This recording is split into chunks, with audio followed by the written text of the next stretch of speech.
Isaac Green Kalua, who is a party leader of the Green Thinking Action Party. Also, we have with us Churchill Suba, who is the executive director of Kenya National Civil Society Center. Also, we do have with us Mheshimiwa Kipruto Arap Kirwa, who is a politician and also an analyst on leadership and governance. We are focusing on the new plan that is up the collective sleeves of the Salaries and Remuneration Commission in regard to actually scaling down the salaries of the early childhood development teachers. And this is a debate people are asking, should we focus more also resources to this particular section of the society, given also other jurisdiction, they pay much premium to this particular section of our children, you know, the early development. We were just to hear from you. I just given an indication of how Finland are doing it, and I think I've raised it on this particular forum over and over. Yeah. Well, Debal, thank you so much for the opportunity to make this contribution. I now realize why Super Churchill is a good storyteller, because he is linked with teachers. But in the process of telling his story, he does not complete. Because when the child was crying, how did he behave? I suspected he must have also teared a bit before he left for home. But let me take it from there. What is the purpose of salary review? It is meant really to check the reality, whether whatever somebody is earning is in tandem with what the person is doing, because you are being rewarded for a certain service you've offered.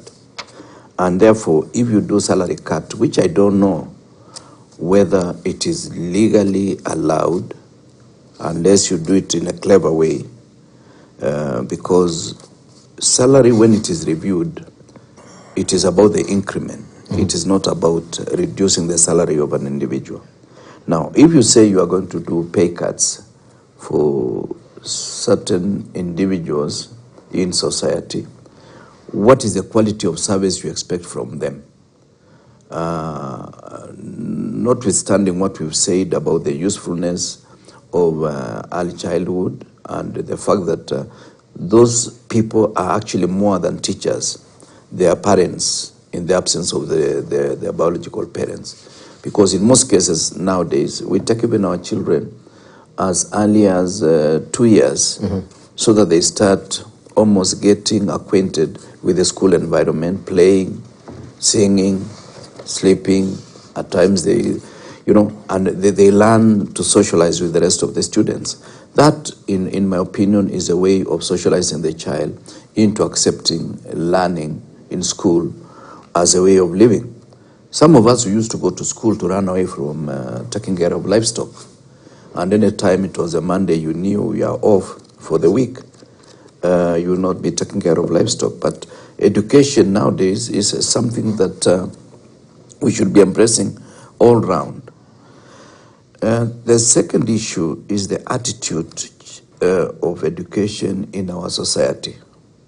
When you hear somebody like Dr. Kalua still doing certain courses, many people in our society, they wonder, why is he doing courses? Because we have equated education with employment. We've not seen education as a way of changing society, such that when you have so many graduates unemployed, we make it a serious issue instead of saying, how can we turn them into useful citizens of this country? Given the statistics that we've gotten from Dr. Kalua, that 1 in every 4 people of the world will be an African, and 1 out of 3 working people in the world will be from Africa. How are we preparing ourselves as a nation so that when that situation does arrive, as Kenya, we should be prepared that, yes, we have a certain batch of educated people that have not been seen to be useful now. Because you see, 2050 is not many years from now. We may not be in town then, but still Kenya will still be on, and it is not many years. It's about 33 years. When I got that 3 years back, is the other day when I was a member of parliament, and when I look at it, it is like 3 days ago. So 2050 is like 3 days from now. And as a society, we need to prepare. And the best way to prepare is to respect every kind of education, and every opportunity to get some education is also respected. Because we become a society that, yes, when my child completes university, he must get a job. Instead of asking ourselves, what else can we make use of that child as a country and as also a people? That, to me, is very important. Right. And you see, early childhood education, apart from those who have first degree, even some people have gone up to PhD with early childhood education. Indeed. And therefore, the management of that sector should be understood by some of the people, even those who are now involved with a salary review, so that they understand the importance of that. The problem with our Kenyan society is that we use our own lenses to judge the rest of society instead of getting the feedback from society. That's why in the Constitution 2010, we talked about public participation. Public participation was not just calling people to come and participate. They must be informed what are they participating about, and the decisions they make must be respected by those who are inviting them for participation. So this is an issue that needs public participation, but the public must be quality public participation, not just bringing 100 people and you say we have participated in the process of meeting the constitutional requirement. Right. Yep. Let's hear from you, Dr. Yes. We wind up. I recently, and I thank God for this opportunity, that I visited where Professor Pavel, a top leading professor from Europe, was presenting, and they have a foundation called Neurowell Foundation. And statistics that came out of the session, and I will read because I was taking photos of the slides that he was talking about, the lack of opportunities for learning and related emotional difficulties are weak society problem. It's a very serious problem. These are things that we need to, around 10 to 15% of children, and I'm reading, from one or more developmental, suffer from one or more developmental disorder, such as reading, math, attentional or psychological mental problems. We have about 1.75 million preschool children in Europe suffering from language problems. If it is true of Europe, it is true of here. Kenya's child population estimated at about 19 million out of 34 million, with annual growth of 2.2. In addition to those who are lacking proper opportunity, about 1.9 to 2.9. Imagine all these facts: lack of opportunity to learn, very poor learning conditions. These are and disorders that are mind-boggling. These are things that and facts we need to start following up. What are the conditions that our children are going through? And early childhood makes everything else. The poor environment that people are going through, the emotional problems. Children are getting home. When you hear about lack of the drought and the terrible situation, it's affecting children. There are times that I just go to a school and I just bring food and I give to the children. You should hear. Just food that is just about 10,000 shillings or 5,000 shillings for a community of about 200, 300 children. And the way it is received, you wonder whether really we know where the problems are in our society. You find children saying that they have not eaten for the number of days. And then you add on a teacher who has not eaten. A teacher whose salary is less than, in some cases, ECD teachers are paid about 5,000 to 10,000 shillings, and you expect that person to work in school. We need to start prioritizing our issues and be very emotional about it, because this is where our children are. We need to prepare them to great opportunities that are going to be out there. If we disregard that, where are we headed as a society? What is our priority? Is it in the noise that we are making around? Or is it what we must be able to do at a society. And I'll be sharing some of these slides to you so that you can understand that our children have learning problems and psychological mental problems. There is an overlap of 20% and 10% of the same.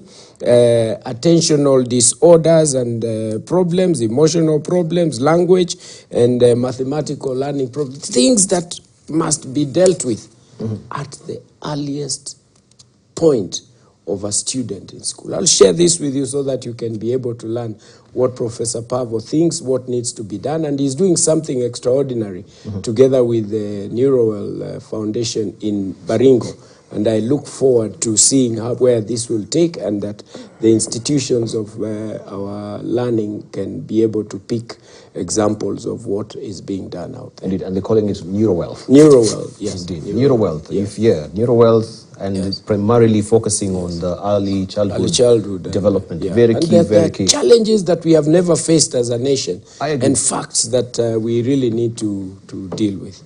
Indeed. Yeah. Just to, as a closing remarks, we need to pay much attention on that particular sector. We cannot belabor that point, because this is where everyone takes their route and path. And sometimes it takes also the keenest of mind to, differentiate the learning rhythms of our pupils, of our children. Some of them are slow learners, some of them they pick up very quickly, and they need to go with the pace and rhythm. And sometimes some of them, they also suffer from this early childhood complications like dyslexia.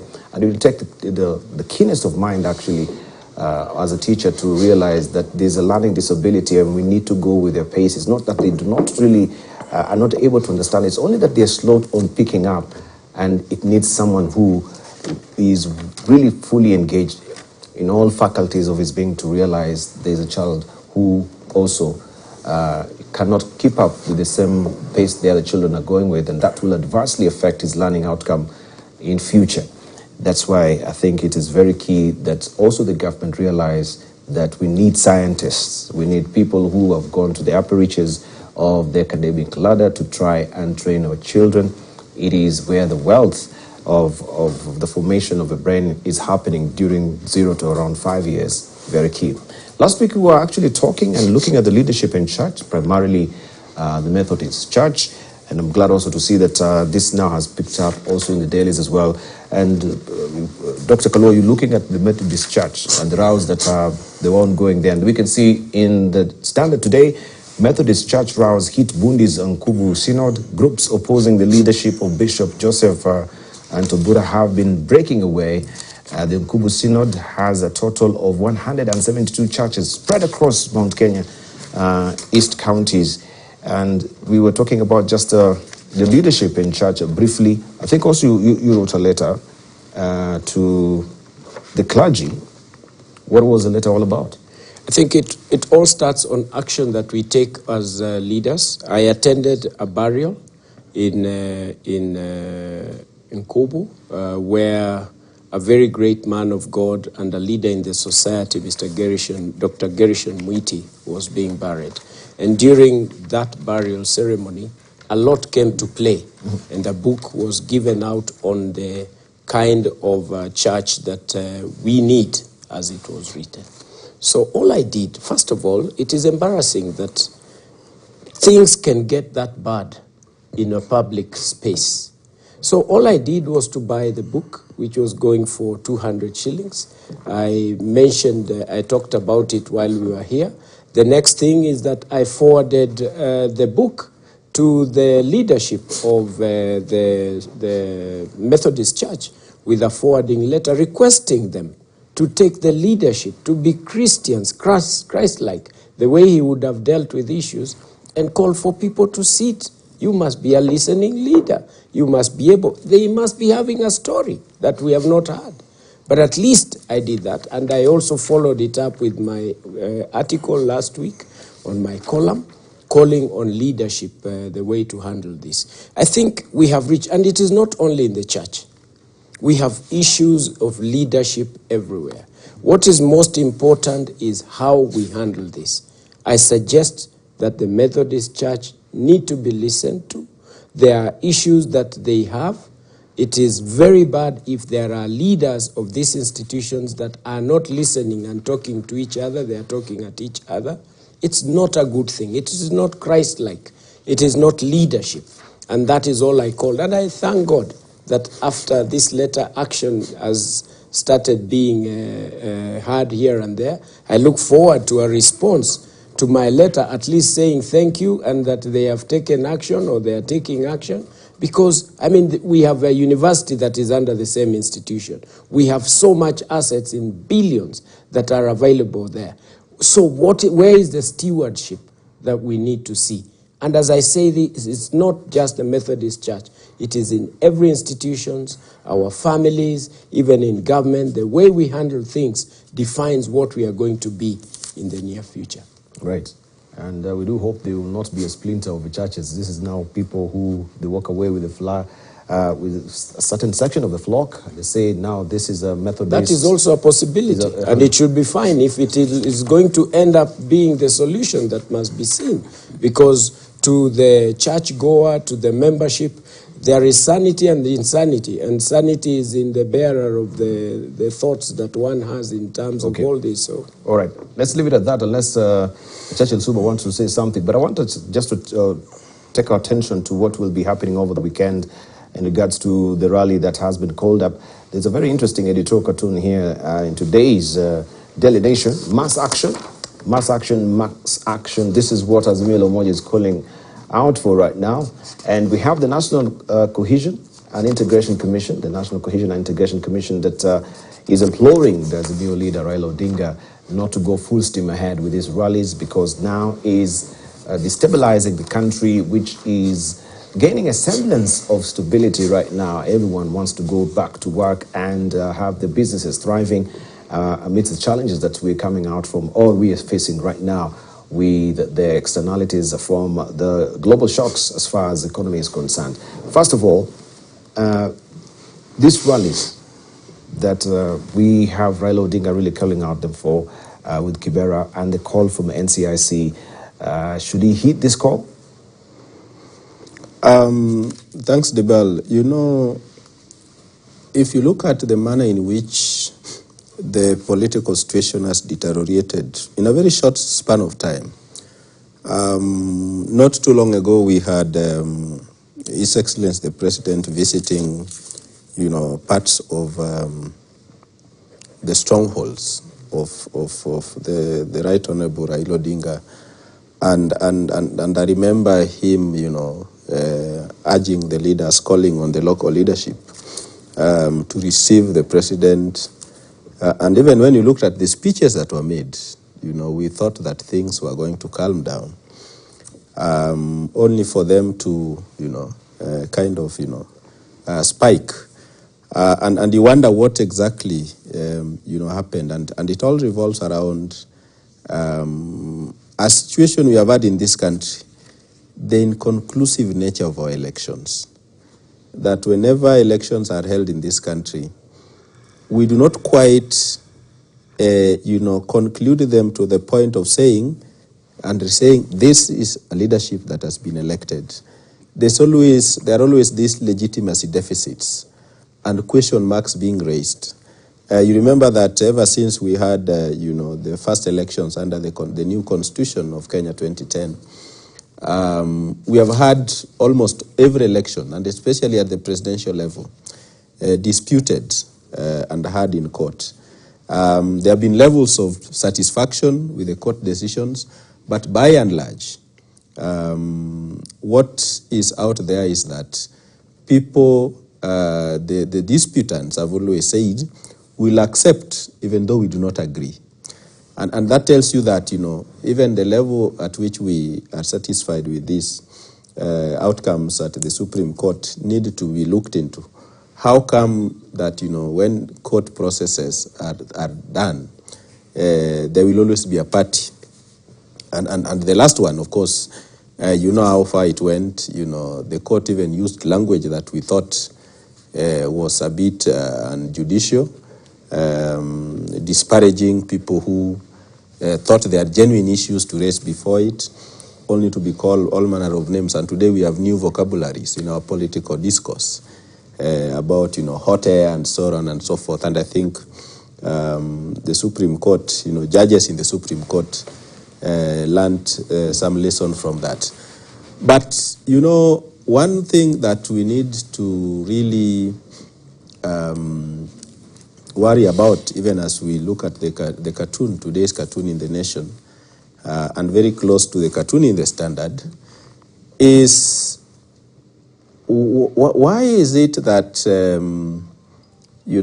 things have come this far? Is it that the leadership that is in power failed to take advantage? For example, when the former Prime Minister appeared to extend an olive branch, is it that, he did not feel that, it was received well? We have heard in this country people talking about no handshake, no handshake. I mean, that for me is complete arrogance that is completely uncalled for. Because handshake is not so much about, people benefiting at individuals. It's about what the NCIC is calling for. It's about thawing of relations and saying, let's move on. But we now have all these developments around the whistleblower and new information emerging about who may have won and who did not win and so on and so forth. And nobody's addressing the issues that have been raised, because I was telling somebody yesterday that as long as the authorities and the IBC will remain not keen to say these are the facts, this is the server, the allegations so far made will remain the truth. And when a lie is told several times, it becomes truth. So I think we really need to focus. And we have seen how, the people in leadership have reacted to this. They have been saying they will not be distracted. But going by the developments, including those that happened yesterday, the truth of the matter is that they have been distracted. Today here at Jivanji Gardens, where hustlers, real hustlers, gather to catch up on current affairs. The last 1 week, plainclothes policemen have been stationed there and are tear-gassing everybody, at times even blocking the entrance to Jivanji Garden. Now, if that is what it has come to, that even citizens, the real hustlers, that was on the lips of, the current administration when they were campaigning, cannot even meet, because Jivanji is one of the few places, we now have our Uhuru Park and Central Park closed for renovation. And so Jivanji Garden becomes the option where, people who cannot afford a cup of tea, because management of restaurants do not allow idle sitting. For them, when you go there to sit and you are not taking a cup of tea continuously, you are an idler. That is the nature of our society. And so Jivanji Garden would become the natural place to be. But today, people cannot gather there because the regime that was supposedly elected by the majority has become so, scared of its own citizens to a point of not allowing them to meet. So I think, yes, we hear the NCIC, but what we need to address, and I've always said this, that the NCIC, the challenge with the NCIC is that it is a cart that was placed before the horse. And so you wonder who should pull the other. Ideally, it's the horse that should pull the cart along. We as a country have not been bold enough to confront the issues that divide us. And one of them is elections. How come, is it the electoral system? And I've always said, and I was privileged to be a delegate at the Bomas of Kenya, as long as we have a segment of this society that feels that it is permanently relegated to the opposition, either by virtue of the numbers they can pull along or the economic resources, there will always be disputes of this kind after every election. So we really need to revisit the electoral system. And I gave examples of why South Africa has managed to be united despite the challenges it's facing, with a president who comes from one of the tiniest ethnic groups in South Africa. Ramaphosa's ethnic community, is the equivalent of the Pokot. But how come their system has enabled him to rise through the ranks. The majority in South Africa are the Zulu, Zuma's ethnic community, followed by the Xhosa, Mandela's community. Yet today, Ramaphosa sits at the pinnacle of power in South Africa because of the electoral system. When they go to vote in South Africa, they don't vote for individuals, they go to vote for political parties. And so their party system also gets to grow. Here, we have the winner takes it all, yet in the same constitution, we have such principles, very good principles like not more than 1/3. In South Africa, it would be very easy, for example, to achieve that, because when you have, the zebra system, you present a list to the Electoral Commission, you go to the elections, this voters vote for political parties, then based on the number of votes that that party has garnered, the Electoral Commission draws the line of the number of seats you are entitled to in Parliament. And so if you wanted to achieve 1/3, all you need to do is to have, for every 2 men, there is a woman. For every 2 men, there is a woman. That is the system also in Angola. We are not talking about something that is being practiced in Europe or America. It is being practiced here in Africa. It is time we revisited our electoral system so that this winner takes it all, that always leads us to mass action within months after election, can be brought to an end, because it retards our development. It threatens our societal unity. And that's why NCIC is always on the edge, because any small thing, we are always tottering at the verge of the precipice. And any small thing can see us tip off to anarchy. And we have gone through it in 2007. I think that we really need to address the root causes. Yes, we hear the appeal, but as long as the NCIC is not helping us to address the root causes, their call will fall on deaf ears. And I don't think the political class will pay much attention to their plea. All right, Honorable Kirwa, I was listening to last weekend's rally, and we had also Professor Wajakoya claiming that his votes, around 2.3 million votes, were stolen. And I asked myself if 2.3 million votes were stolen from Wajakoya, and also some votes, around 1.3 million votes were stolen from Honorable Raila Odinga.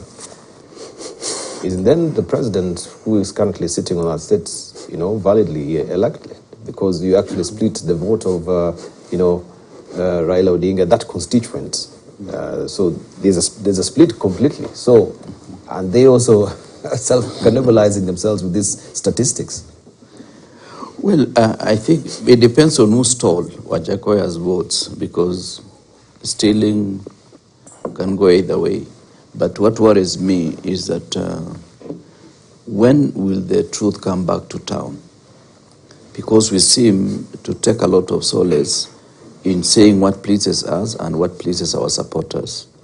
And in knowing that this country is actually polarized through the middle, while we do accept the ruling of the Supreme Court, it is very clear that notwithstanding the talk after that, the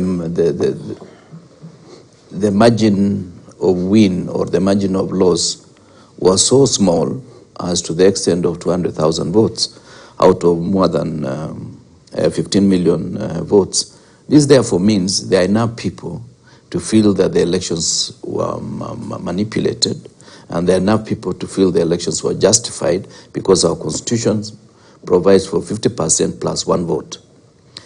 But what worries me is that if we muscle the opinion of those who have a contrary opinion, while we continue to lambast them by saying we won square, by saying there is nothing you can do, we are the ones in power, by saying no handshake, and nobody has asked for handshake, by saying some people are job seekers, some are self-seekers for themselves and for their families. It worries me, because you are muscling one group and you are allowing the other group to continue with litany of abuses. Coupled with that is the issue of taxes.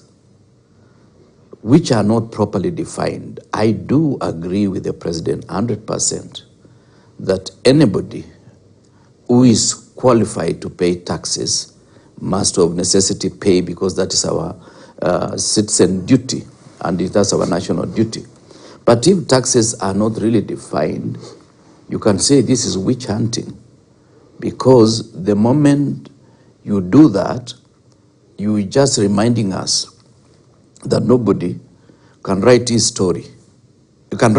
Somebody can write his story, but when his story is written, it will be others to write about your history and the benchmark on the events that you created and the circumstances prevailing at that particular time. I know President William Ruto has been doing very well by creating himself as a victim of an authority above him.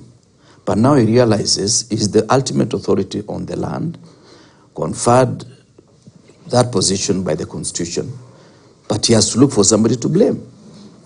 And when he talks of taxes, you Kenyans must take him seriously, because he's very good at creating punitive measures against individuals. I remember in 2004, 2005, or thereabout, when he failed himself to be a minister by virtue of Kanu losing, when our salaries as ministers were being discussed in the National Assembly, he mobilized the backbenchers and many of my colleagues who are out of town to do a salary cut on ministers, 100,000 per minister.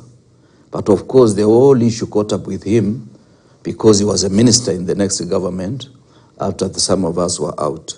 So when he talks about this, he seems to take relish in seeing somebody else suffer the consequences of his action, including creating a myth of non-taxpayers. If President Moi did not pay taxes, if President Kenyatta, but I don't know which Kenyatta is he talking about. Is it Kenyatta 1 or Kenyatta 2? So when we open some of these avenues of discord, and you do not want us to ventilate, then it becomes a problem. What am I trying to prescribe? There must be mutual respect for those who win with those who lose, and how a winner should behave. A winner should take the win with humility. As I've said before, I've won 4 elections, and anytime I win, I don't spend time trying to rub on the faces of those who lost to me. I take it with humility, and I always associate that when you win, you are not necessarily the best, but perhaps you are better organized than the rest of us. And it brings us to the issue of this electioneering and what happens after elections in terms of when you go to Supreme Court. Did the Supreme Court of 2022 have adequate time to ventilate on the issues, to be able to check clearly whether there were any valid points raised by Azimio, or did they just make a conclusion on the basis of quickly assembled information without taking into consideration that there were certain genuine concerns which, without necessarily bending backwards to accept them, must have been addressed in a way that even the person who raised those concerns is able to say justice has been served in a way that they feel respected. Because elections in Kenya, has been said, to be just a tribal census. We get organized, or a coalition of tribes, that when you add 1 to 2 minus a bit of organization, you win or you lose. So for me, I would even recommend that in future, the period of petition should be expanded for the presidential petition. And that comes with assumption of office. So that assumption of office is also properly defined in a way that you don't say President Ruto took over on the 15th of September, when he had almost another 2 months to assemble his team. When can we say somebody has assumed office fully for us to start judging him? I may be saying so many things in one sitting, but what I'm saying is that the NCIC should be careful on what they say. They should also caution Kenya Kwanza that when they go to church, it's about their faith, it is about submission to God, and therefore Raila does not live in the church. And mentioning his name in the church does not assist to make the situation better. Because the moment you make him look like he's a fall guy, in every conversation, in your sermons, or in your deliberations in the church, you allow him now to get fodder for the next Sunday. And therefore, Raila is reacting to a situation that has been precipitated by those in government. Thank you. All right, thank you. Don't you think also that is a precept of a church? The NCIC will not really try and regulate how the sermon or the podium will be used and who should be spoken about from this particular podium. That should be the precept of a church to do that, and not NCIC. Well, NCIC seems to be a prefect in town. So when you choose to be a prefect, you must also take care of those who are being molested and those who are molesting. So those who are being molested are those who lost the election. You know, at times the pain of losing an election, you have to participate in an election to know the pain of losing an election. And the sweetness of winning an election, you have also to participate so that you understand the sweetness and how you can moderate that sweetness. Thank you. Right. Isaac Kalua, I don't know what will be, especially on the issue of taxes that has been raised so far.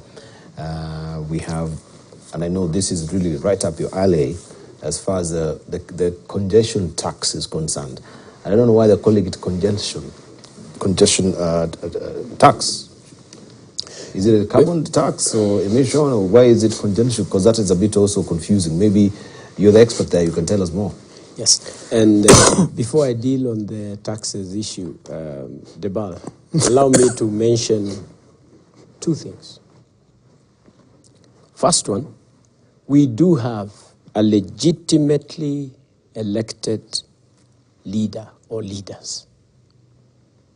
We have a government that is duly elected under the law.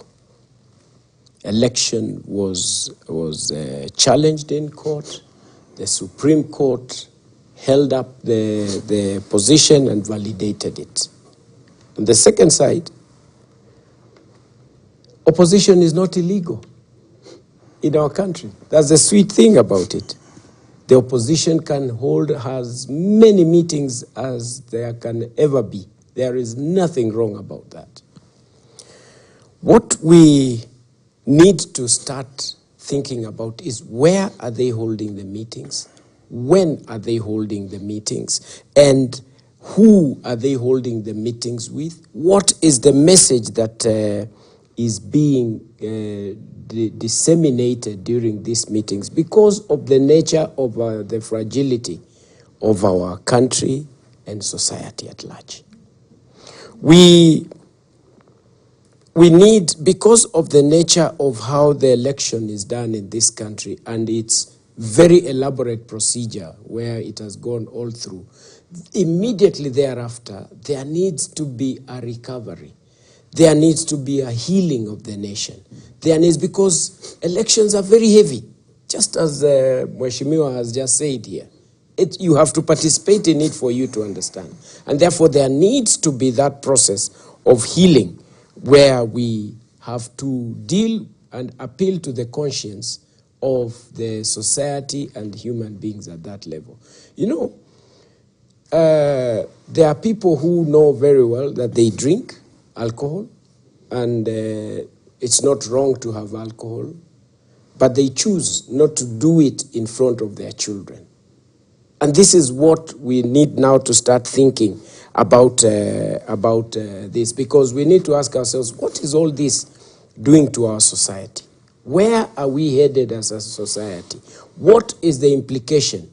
You can see and you can remember when the president was going to Siaya, to Kisumu and all that, the mood started changing in the country, and there is that people embracing each other and starting to heal during this process. But see what happens immediately after. There starts to be an disintegration of the society and people going to different places. There, on one side, the government response to the issues that are being said need to be very measured, because you may provoke someone who is pained. And on the other side, as I said, we need to be careful what we are saying, where, when, how, and who we are talking to. That balance needs to be there in a manner that is going to help the nation to heal, because you can imagine how disturbing it can be. Having said that, and understanding that the government was elected on a platform of economic power, Kenyans are ailing. And it is the same statement of power and economics that the government got into being from that will be used against them and will be used against us. Because it is a situation that people are paying, people are looking at the high cost of living. What, therefore, is the government supposed to do? Go to the market with the smallest achievement that there can be. Give hope to the mwananchi. We did this, we created an opportunity to employ police officers, 800 people, 2,000 people sorted out. One feels, oh, something is happening. There is an economic empowerment in a space where some policy has been laid, and therefore this is going to cost 3,000 job opportunities. There is hope. There needs to be a deliberate move every single day that the government is doing to say, guys, we promised jobs. We have only managed 600 jobs this month. That is sorted out. Somebody else. That way, the economic side of it, not everybody crying, not trying to prove a point. That is the measure that I'm talking about we need to balance. Having said that, you see, the process of tax, whether you call it what name of tax or the other, we are in an economy that is ailing. We need every coin that needs to be brought on board. It is the responsibility of every Kenyan to pay their tax. We must support KRA in what they are doing. There should never be a feeling of being victimized or vindicated or a situation that people should feel all this. Everyone must pay their tax. The only danger that we are doing is to look like we are politicizing the process. We must stop that. And there is nothing wrong at all by the president, by the deputy president, to say that tax must be paid. Nothing wrong. It should only be taken in the right way, that we are a country that needs every single coin wherever it is.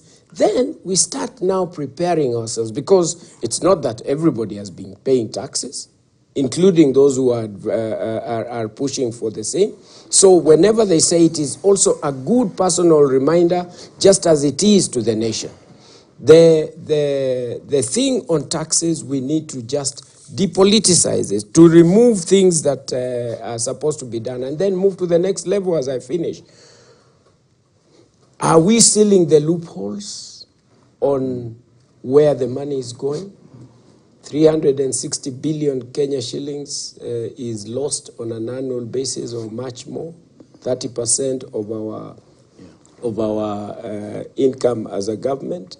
Can we start sealing those loopholes? We must not wait for the EU to come and tell us. It means something is wrong.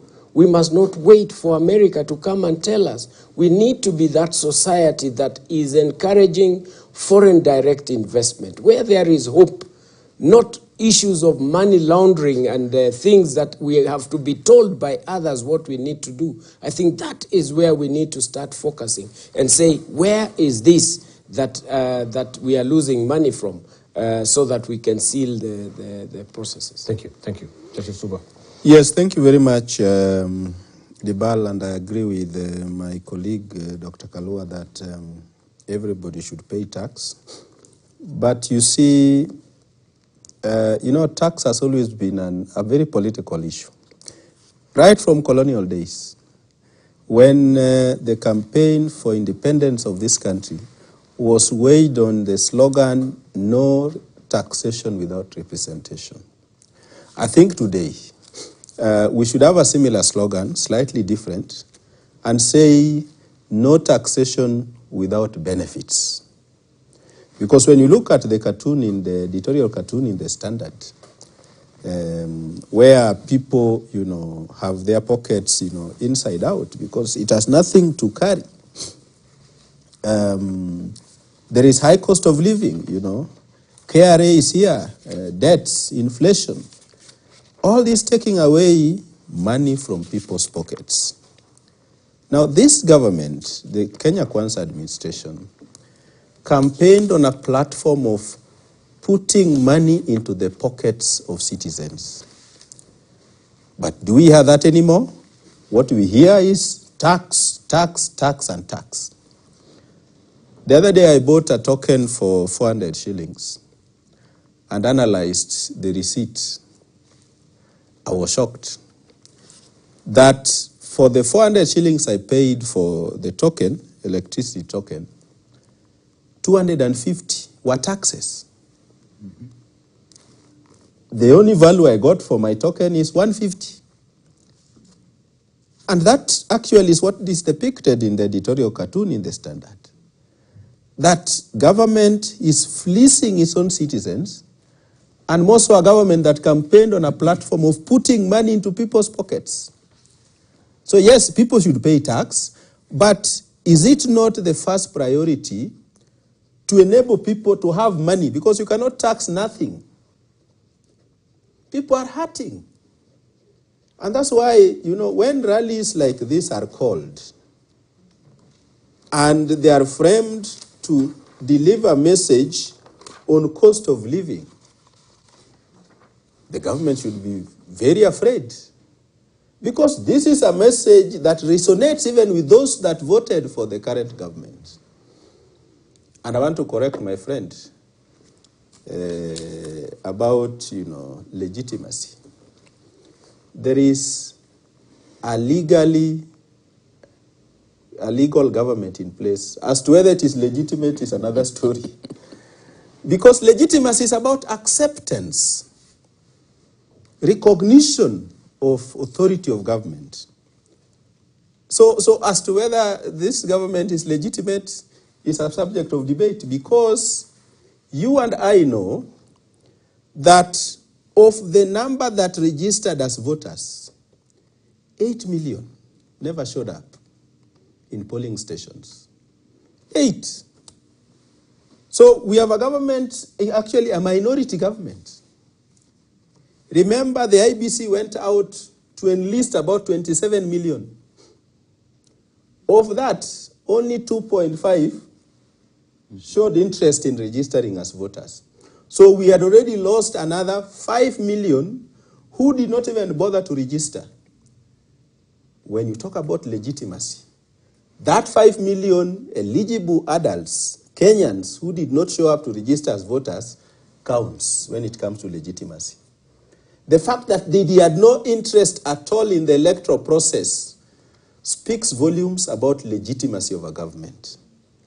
Then, as if that was not enough, of the nearly 22 million that registered as voters, there were more that did not vote than those who voted for either of the two leading candidates. So when issues of legitimacy are raised,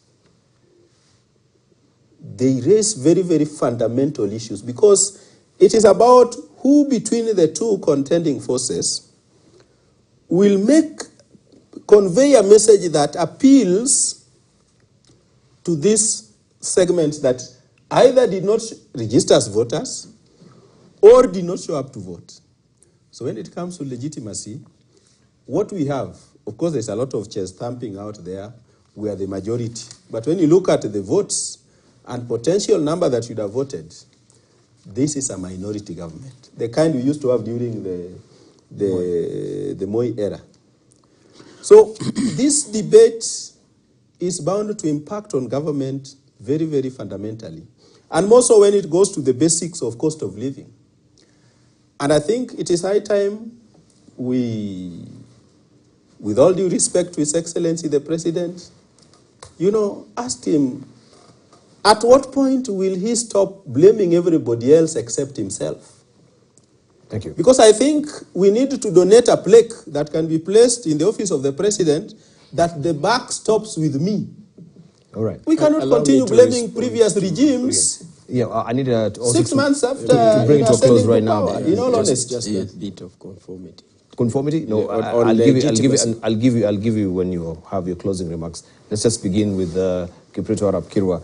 We're strapped for time, so we just give our closing remarks. Oh, right away? Yes.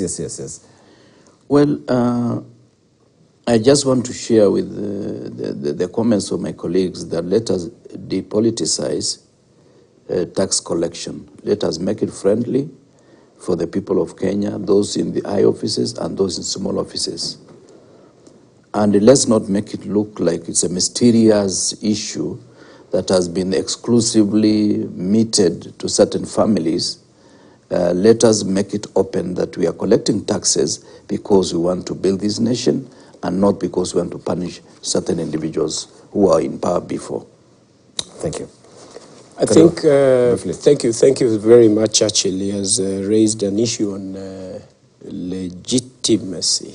And I think this is simply about conformity to the law. And that is as far as I mentioned the word legitimacy. That when we talk about the government in power being legitimate, it's because there is a process of the law that was followed. If there is a point where it was not followed, then it needs to be with proper proof and evidence that this has happened. But in as far as that the government is concerned, it is legitimate. And there is nothing wrong in making that statement. Thank you. To finish what, as you say that, if we are finishing right now, I think there's a big trouble brewing in the lands sector. People are losing their lands. Right. Could you not go into that? Because actually we are being hounded out of the studio. So yes, but let it be at that level that it needs to be dealt with. People are losing land. There needs to be a process that needs to be dealt with the Ministry of Lands as soon as possible. Yeah, I think I agree with my colleagues that let everybody pay their due taxes. I'm glad that on page 20 of the standard, the management of the NCBA is saying, if the courts find that they were supposed to pay tax, they'll write a check a day after. Taxes are not collected in political rallies. The framework for collecting tax is the Kenya Revenue Authority. Would want to see the KRA engage those it thinks are owing them taxes so that we depoliticize, as Honorable Kirwa said. Thank you. Gentlemen, I really appreciate, I wish we had more time to discuss largely a lot of other issues as well, but now time is really ticking away from us. We want to leave it at that. Thank you. Until next Friday, we shall continue with the developments that will be happening over the weekend and, of course, the ensuing week. So thank you so much for choosing KTN News as your channel of choice. Continue watching us because also Brian Osele is coming up with Celebrity Chat.